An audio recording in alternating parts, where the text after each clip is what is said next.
Почитуван декане на Правниот факултет Коевски, почитуван министр за образование Рената Десковска-Треневска, почитувани представници на семејството Костовски, почитувани представници на Евролинк осигурување, почитувани колеги, драги студенти, добре дојдовте на 21-та ораторска вечер доктор Иво Пухан.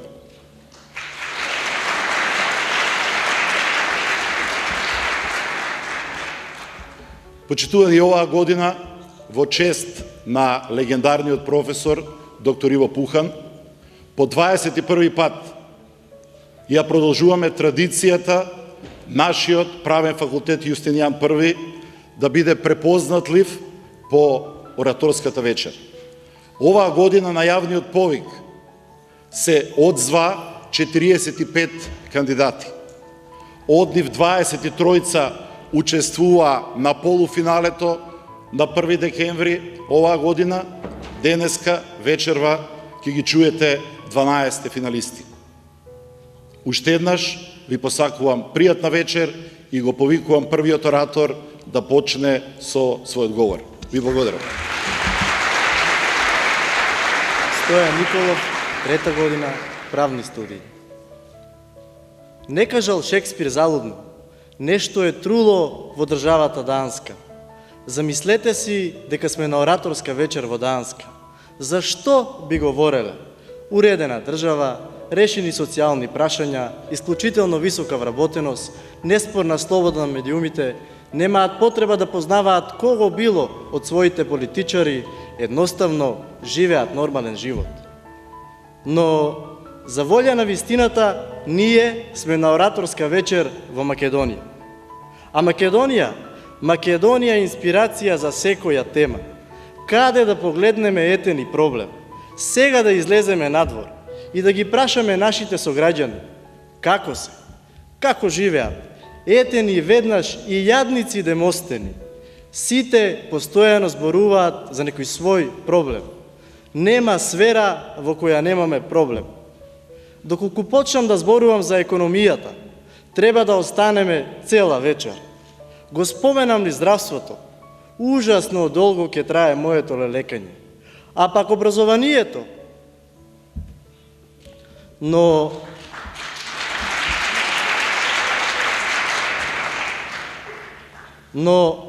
нашите политички елити се уште не можат да разберат зошто ние младите се иселуваме од нашата држава.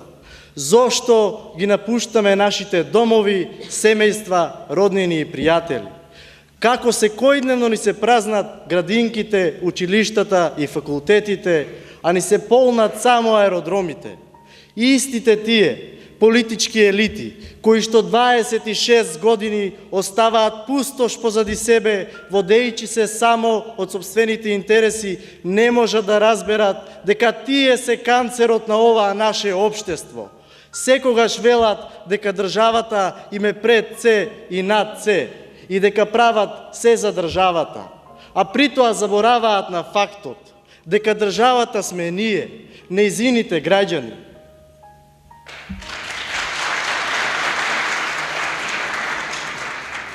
Но не се виновни само тие. Виновни сме и ние, младите. Замислете, во далечната Франција, во еден турбулентен период на обштествени поделби и судири, младите луѓе се охрабриле и кренале една цела револуција со една единствена цел – подобар живот, подобра иднина. А што правиме ние денес како млади, иако имаме многу подобри услови? Проблемот го решаваме со бегање во странство, но не зашто така е подобро, туку зашто така е полесно. Да, полесно е да избегаме или да стоиме на страна и во странство да миеме чинии и чистиме хотелски соби. Но така промени не се прават. Така проблем не се решава. Така единствено се претвораме во робови на оние кои се избориле и изградиле успешни држави. Другари, другарки, јас не барам од вас да креваме револуции, иако треба. Јас не барам од вас да бидете најдобри, иако мора, јас барам од вас да се запрашате за ова ли сонувавме, во ваква ли иднина верувавме. Затоа, ако и вашиот одговор е не,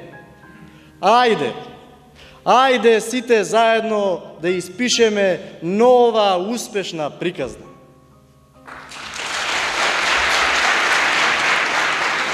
Горијан Аревски, Факултет за драмски уметности, театарска режија, 4-та година. Загаден воздух, сиромаштија, криминал. Се разбира, ама паради не можам. Паради на гордост, за мене паради на срамот. И никој не реагира, како најнормално да е нивното случување.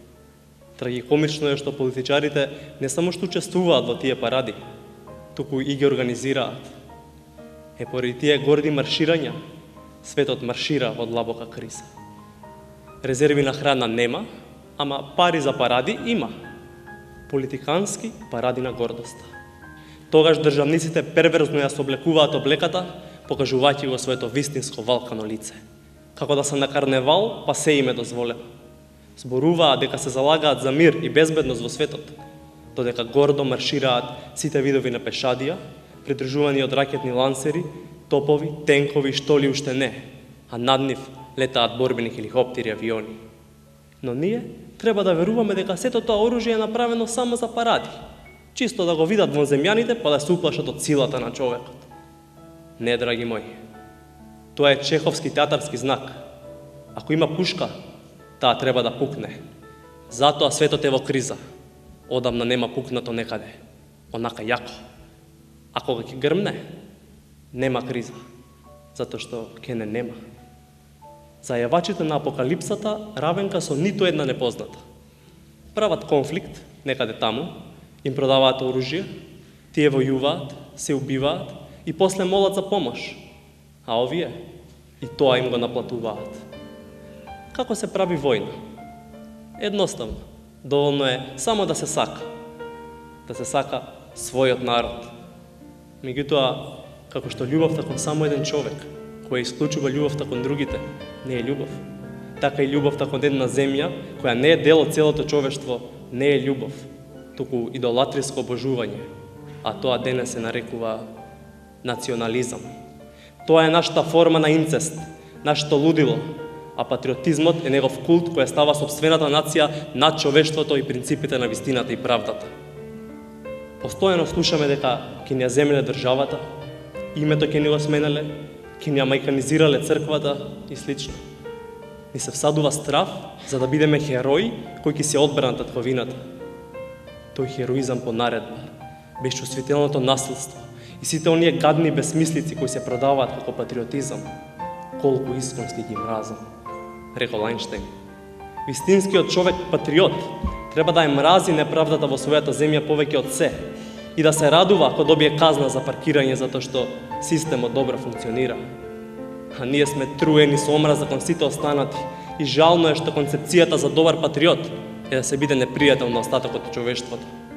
Убедени сме дека нашата земја е подобра и постара од останатите само затоа што тука сме се родиле. За мене е големо понижување да се има душа, чие чувство е контролирано од географијата. Пред се сум човек, македонец случајно. И не сакам да имам земја за која би се борел. Како граѓани на светот, сакам да се борам за човекот. А национализмот е денешниот опиум за народот. Подготвеност да се убие и да се биде убиен поради спакувани предрасуди. Идеологија на баналноста, која раѓа омраза кон другиот и предизвикува војни од кои профитираат само оние кои ги создаваат. Денешниот светски конфликт е во судрот на два големи идеали. Од една страна е моралниот идеал за универзална хуманост, демократска слобода и светски мир, а од друга страна динамичната противчовечка идеологија на моќ, превласт и национална експанзија, за која насилството е плодна почва, а човечкиот живот само инструмент. Никогаш нема да имаме мирен свет, додека не го истераме перфидниот национализам од човечката раса. Не смееме да дозволиме Балканите алишта на мокниците да се исперат во нашите мозоци. Кога гордо ќе маршираат со нивното оружје, да им кажеме марш, марш. Ако не се спротиставиме на војната како општо светско лудило, сигурно ќе дојде и по нас. Ќе завршам со Џон Дан. Ниеден човек не е остров сам за себе. Секој човек е дел од континент. Ако морето одруни грудка, исто е како да исчезнала планина од Европа. Нечија земја, наша земја. Со смртта на секој човек умира дел од мене, бидејќи јас сум дел од човештвото. Затоа не прашувајте се за кого бијат камбаните. Тие бијат за нас. Никола Крстевски, втора година правни студии. Целта на образованието е да обезбеди услови за целосен развиток на човековите потенцијали, неговиот разум, неговата креативност, неговата критичка мисла и на неговата слобода. Образованието е одраз на општествениот контекст. Анализирајќи ги принципите од кои денес тоа е водено, ќе се запрашаме кои се вистинските цели и вредности на денешното општество.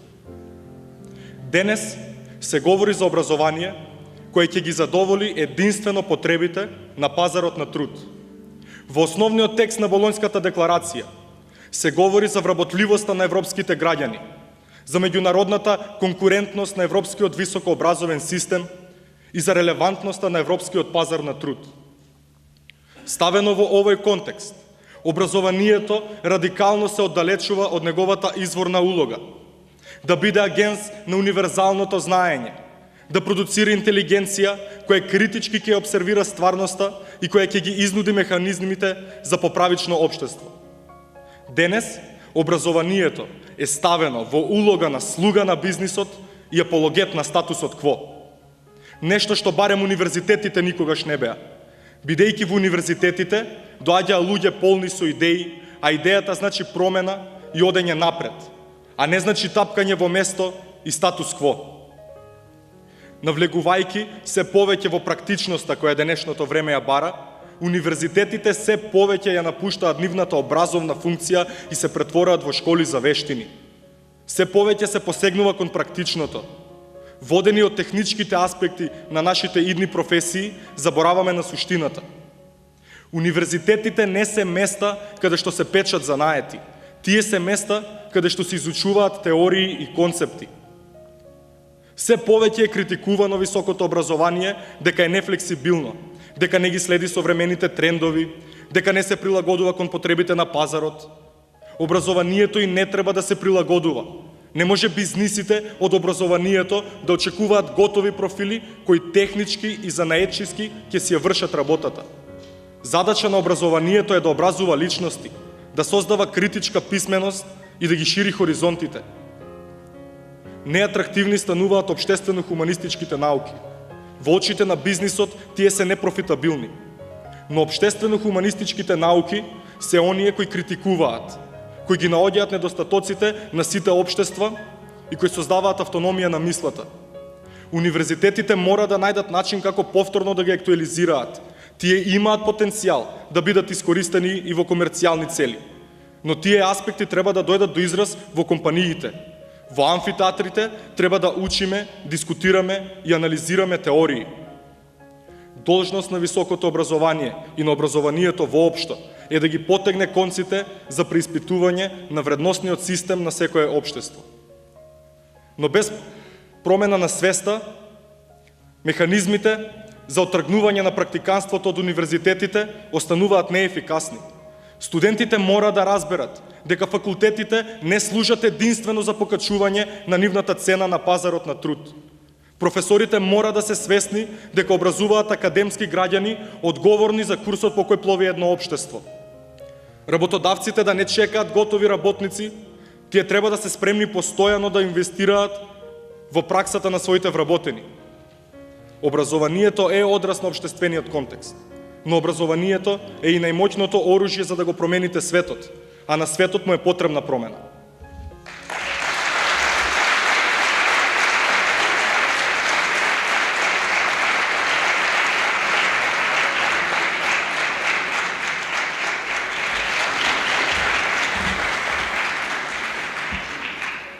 Амар Мециновиќ, трета година политички студии. Dum anima est spes est. Dum spiro spero, dum vivimus vivamus, acta, non verba. И секоја следна максима за нас празна, колку што и стара, кажува се помалку. Говори без зборови на ораторот, без разбирање кај публиката. Говорник, а бледа силуета на илјадници кажани зборови и публика во која говорите се разобличуваат. Платформата на јавниот говор е често замаеност во невистината и безцелноста неизина. Дали кој било очекува вистина да чуе од мене? Строго прекорување на сите грозоморни гледки од општествениот живот. Очекувате ли забава? Забава се дум спиро сперо и дум вивимус вивамус. Забава на умот и јазикот кои не се трудат, забава во ден губење. Во лажната вредност на тоа што е речено, забава во необмислувањето на тоа што е речено. Кон крајот на секоја година, секоја следна генерација на студенти тука ги согледува истите проблеми. Во што се состои победата на говорникот ако следната година повторно ќе бидат наведени истите работи? Не објаснети, не решени, туку наведени. Одново и одново. Студентска апатија и индиферентност. Дистописката стварност на овдешниот живот. Серастечката корупција, иселувањето на нашите другари и другарки, долгови, камати, смрт, очај и гушење. Каде исчезнуваат овие говори? Дали ние лажеме и живееме различни секојдневија? Но и публиката се повторува. Кои се тие луѓе кои доаѓаат овде секоја година и ракоплескават? Зошто го прават тоа? Верувате ли во работите за кои се жалиме? Ве распламнува ли некоја неправда? Ги напуштате ли претходните верувања за работите за кои студенти се појавуваат одлучно да ви раскажат? Ова ораторска вечер е сомнителна како и претходната. Преку неа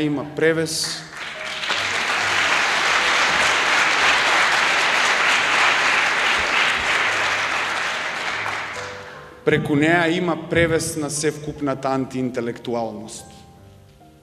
Како што згасна секоја промена под лажното знаме на црвената крв.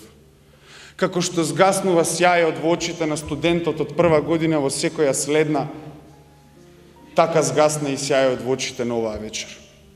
Згаснат под притисокот на индиферентноста, згасна за да не распламнува. Судбината на ораторството не е во одговорите, туку во прашањата. Таа се менува според правилата на зададената улога. А улогата на ораторството во свет каде социјалдемократијата не полага отчет кон историскиот континуитет на социјалистичката идеја која е нејзина вистина, каде летечкиот циркус на реакционерни движења може да се маскира во граѓански конзервативизми, во десни популизми и какви се нелаги, се со цел на потиснувањето на инклузијата, на растргнувањето на оковите на работникот, на жената и студентот, сиромашниот и обесправениот.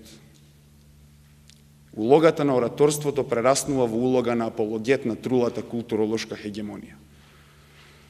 Просто ние денеска сме на излог за апологети во иднината. Трка за кој помилозвучно ќе ги изусти вртоглавите латински максими во занос. Таа е вистината. Вистина за заедница која со години не слуша што студентите имаат да кажат, туку како. Но покрај несоцијалните социјалдемократи и крупните капитални народни демагози, веќе сте станува фарса. Затоа да побараме отчет и строга идеолошка диференцијација, а не празен лист и шпекулации. Да живеат делата и нивните творци. Марија Филева, трет циклус, деловно право. Во Република Македонија постои искривена слика за тоа всушност што представува една успешна компанија. Вообичаено првата асоцијација за успех е дека истата се придржува кон законската регулатива. Но не.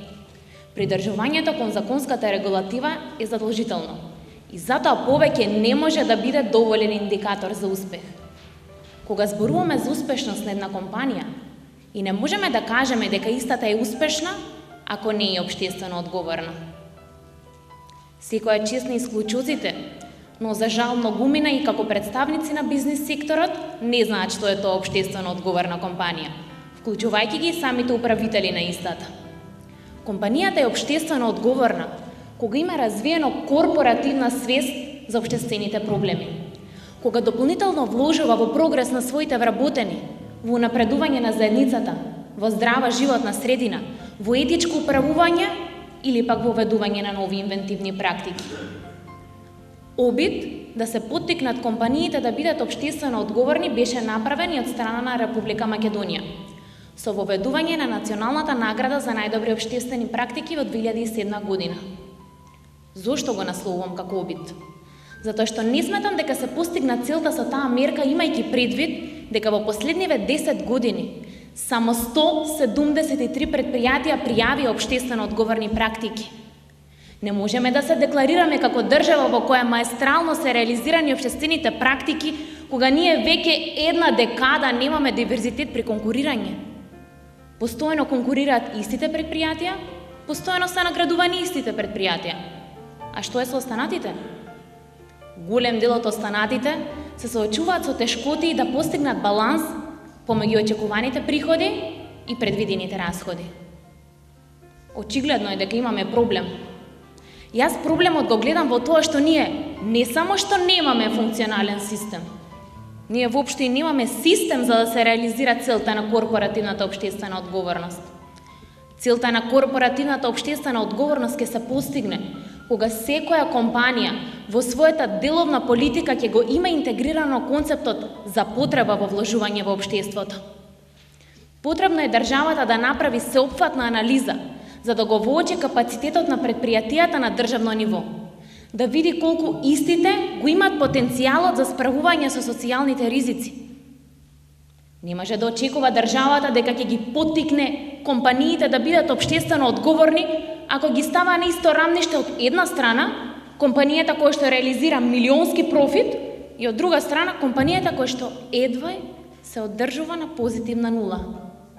Потребно ни е воведување на различни даночни олеснувања, различни субвенции и различни повластувања за компаниите со различна финансиска моќ.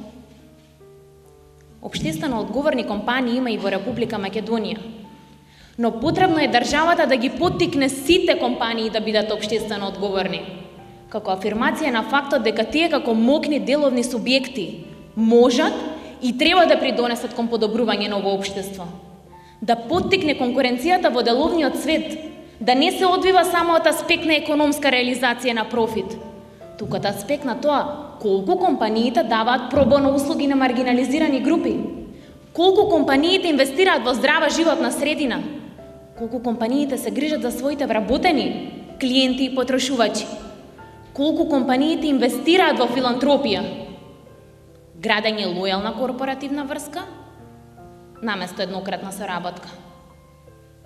Барам интервенција од државата, затоа што само држава во која што имаме општествено одговорни компании може да биде рефлексија на држава која создава позитивна клима за странски инвестиции, глобална кооперативност и социјална инклузија. А јас барам Република Македонија да биде таква држава. Ви благодарам.